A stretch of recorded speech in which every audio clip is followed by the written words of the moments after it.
Hi, welcome to the Jack News Podcast. This is Ron Nielsen. I have with me Kelly Ward, and we're ready to talk about important political discussions.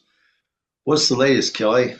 Ron, from today's Newsweek, China official's daughter speaks out over Tim Walz romance.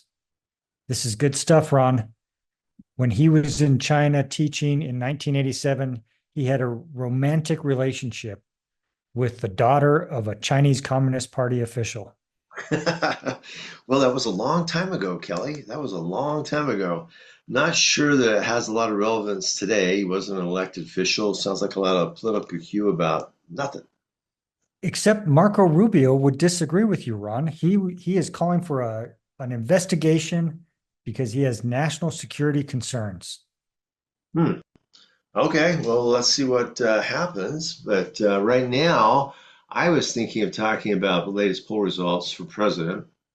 We have the Survey Fever public reports released, which is sponsored by the Jack News. And I don't know if you've been going through these, Kelly, but the race is extremely exciting. And Yeah, I have, and it is exciting. Why don't so you fill us in? we've got the top seven targeted swing states, and these swing states have been moving slowly into Trump's camp every week. This is the 10th week we've been tracking, and we got one more week. And right now we got Trump winning in five of the seven states, and in two of them we've got a tie. The two ties, Wisconsin and Michigan, are basically both tied, and we have Trump now ahead by 1.5 points in Pennsylvania, which is one of the blue wall states of Wisconsin, Pennsylvania, and Michigan. And we got Trump ahead in the swing state of Nevada, North Carolina, Georgia, and Arizona. So I don't know what that comes out to be, but that's pretty close to 285, 289 Mm-hmm. for points. I mean, Trump's pretty close to being able to pull this off. 270 to win, and he's looking like he's got the momentum to push him over that threshold by quite a bit. I mean, when we first started these tracking studies, so there's 700 tracks, 700 interviews, and so that margin of error is about 3.7. We first started these, Trump was behind in all seven swing states. We've seen him, we've watched as he's gradually gained momentum to where at this point he's ahead. I mean, these tracking studies would show Mhm. that Trump's in a great spot, the driver's seat, to be able to pull this off. So it's a big move. Yeah, And that's incredible. I mean, even in the now the Survey Fever is not tracking the popular vote because there's really no relevance there. Doesn't Right. matter the national popular vote, but even we're watching for some of these other pollsters that are tracking the national study. Um, we're seeing Trump, move up, and that gap is closing. I mean, Kamala Harris is still ahead slightly, a Hmm. point or two, but it's closing in. So we're seeing, the possibility that she could still win the popular vote, but lose the electoral college, which is all that really matters. And if she could lose the electoral college by big, it could be over 300 points. 300 Wow. points. And are you seeing what are you seeing on the down ballot races? Well, we're also tracking the toss up races, and so on those races, we're basically watching to see whether or not the Democrats or the Republicans will have majority in the Senate after the election. I mean, the Democrats did up until now, but with the election, things may change. There's a number of toss-up Senate races that we've been tracking: Wisconsin, West Virginia, Pennsylvania, Ohio, Nevada, Montana, Michigan, Arizona, and we're watching each week, and we've seen that in West Virginia and Montana, the Republican is ahead, and it looks like those races are solidly Republican. So with those wins, the Republicans should gain control of the Senate. But now, in addition to that, we have Wisconsin with the Democrat, only slightly ahead. And in Ohio, the Democrat is only slightly ahead. These are both within the margin of error. Right. So we're seeing the strong possibility that the Republicans are going to take control of the Senate. Well, that's a big turn of events for this election cycle, particularly if you're a Democrat. Yeah. You're not happy if you're Chuck Schumer. I was looking at this Madison Square Garden rally that Trump had on Sunday. Did you see that? He filled the Madison Square Garden. Yeah, that's a big deal. I mean, it looks like it was a pretty successful event, other than the fact that their Democrats are attacking the comedian that spoke, and I know AOC is getting pretty upset. Alexandria Ocasio-Cortez. Yeah, it's a racist event, but I don't know. What do you think, Kelly? Well, I thought the fact he could fill Madison Square Garden right in the heart of Manhattan, and the crowd looked quite mixed, Ron. It was a lot of male, female, people of many colors and backgrounds, it looked like. So I thought it was an extraordinary event for him to pull off in his hometown. Thought that was really great. Yeah, I guess the Harris campaign held something in Texas with promises that Beyonce was going to do a free concert. And then she just came and spoke and didn't do any musical numbers, and people are all upset about that. Yeah, so she showed up as a mother and not as an entertainer, and it looked like people got upset and walked away, huh? Well, I guess that was kind of bait and switch. Just a little bit. All right, let's take a break, and we'll have a commercial, and we'll be right back. This segment of Jack News is sponsored by Canonizer.com. Build consensus in a divided world with Canonizer. Hi, this is Kelly Cassidy, and with me is my good friend Jim Bennett, as always, and we're here with the Jack News to talk about some controversial topics. Jim, I'd like to talk about Vice Presidential candidate Walz's comments on getting rid of the Electoral College. Okay. So at a California fundraiser hosted by Governor Newsom, Minnesota Governor Tim Walz said we need to do away with the Electoral College and that we need to move towards a national vote. And Jim, I can think of nothing worse for America than doing that. Can you imagine going to a popular vote when now the election is based solely on the whims of people in California, New York, and Florida? Being based in a small state, we would be completely forgotten on a national level if it weren't for the Electoral College. I think the founders of our nation had it right on the nose when they decided that we need an Electoral College and that we have a bicameral legislature with 2 senators from every state, no matter how big or small, and then base the House of Representatives on population. I think that the Electoral College needs to stay, Jim. What do you think? Well, you might be surprised by this, Kelly, but I have a bit of a different take. You talk about the fact that your vote is ignored in a small state. There is nothing that makes my vote more worthless in the small state in which we live than the Electoral College. Utah, where this is being recorded, is a consistently and dependably red state, which means that my vote doesn't matter. No matter what happens, I know that my state is going to end up Republican. And as a result, the state is completely ignored by national politicians, by presidential candidates, because the Republicans already know they have the state in the bag. Were the Electoral College to go away and we had a national popular vote, then we would be able to offset some of the larger population centers by getting large groups throughout the smaller states to be able to be heard. And I think politicians would pay a whole lot more attention to us than they're paying right now. Well, you've heard my take, you've heard Jim's take. Why don't you go over to Canonizer.com and pick a camp that best describes how you feel. I'm Kelly with Jim. Thanks for joining us today. Okay, So Liz Cheney is back in the news. Our favorite ex-Republican from Mhm. the Cheney family, former congressman from a congresswoman from Wyoming, and she's been campaigning with Harris because she absolutely hates Trump. Right. So she's been going around and doing these rallies, and I don't even know the point of it. I really don't understand what Cheney's bringing to the Harris campaign. I just don't see how moderates nor independents or undecideds or anybody in that quadrant would be looking at Cheney for leadership on what to do. So I don't know why they're bringing Cheney along. It just doesn't do much for me. And we're talking about AOC just a minute ago, and she's like asking the same question: why is Cheney here?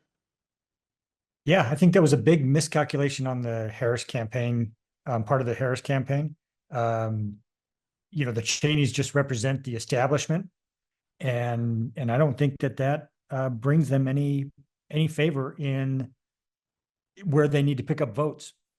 I So just don't know what Cheney says. I haven't watched her speeches, but what could she possibly say? I mean, she's trying to make up, attacks on Trump. I mean, she would probably agree with Trump on every issue. The only thing she could really say is, look, I don't like this guy. I hate Trump. And yeah, that then sounds just that's really nasty, vindictive. I don't see how that really moves people. yeah.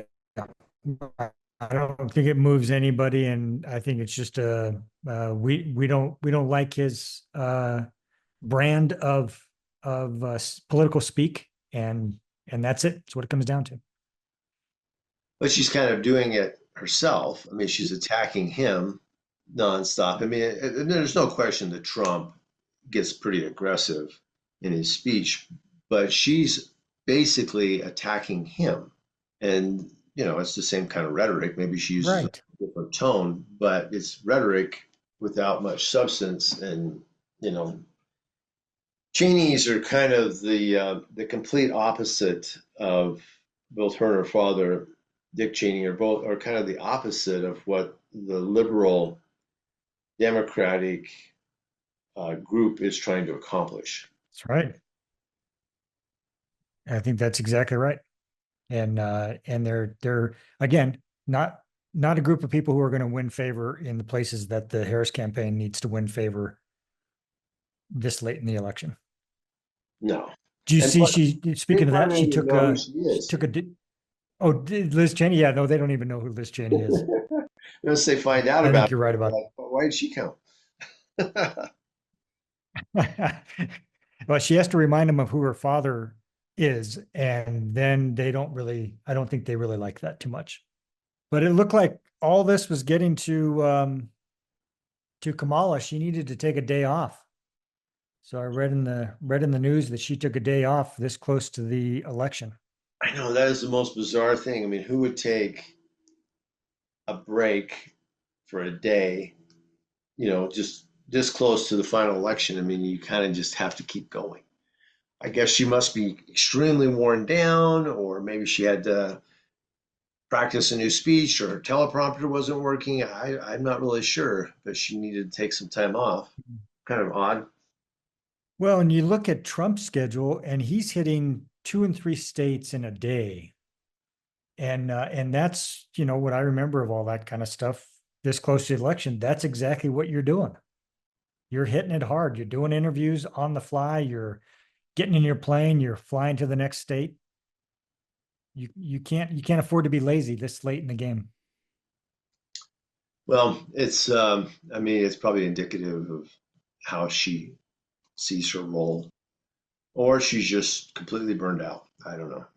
She's getting some backlash from people of color to the Obamas coming out and finger wagging at those same people to jump onto the Harris ticket, and they're not having it. So I've been looking at a lot of stuff that's not in the popular media, not in the mainstream media, and it looks like folks of color are not happy about Barack Obama standing up and wagging his finger at the male African American males, saying, "Hey, you need to come out and support Kamala."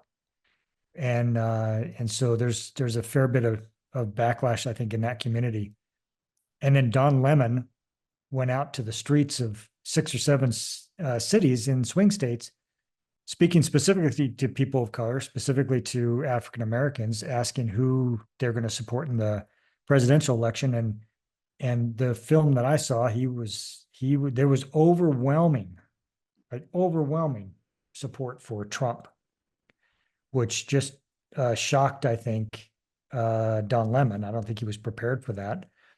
And his only retort was that they just didn't have all the information. They just weren't smart enough. They didn't know the truth. And if they did, they wouldn't be supporting Trump. Well, that's a lot right there. I mean, Don Lemon, possibly one of the most unliked from a conservative angle reporters in the country, going out and instead of reporting, he's trying to educate and convince people to vote a certain way, which is interesting journalism on his part. And then the conversation about the Obamas. I mean, the day of standing on a bully pulpit using a whip and trying to rally people to vote a certain way might not be working anymore. And I'm sure that people take great offense for him, doing that and telling them that this is what is expected of them, and trying to corral them into a certain way of thinking. I think people don't want to be forced to be corralled. They want to be independent thinkers and make their own decisions. So I'm sure that people take a lot of offense to that kind of behavior. Interesting.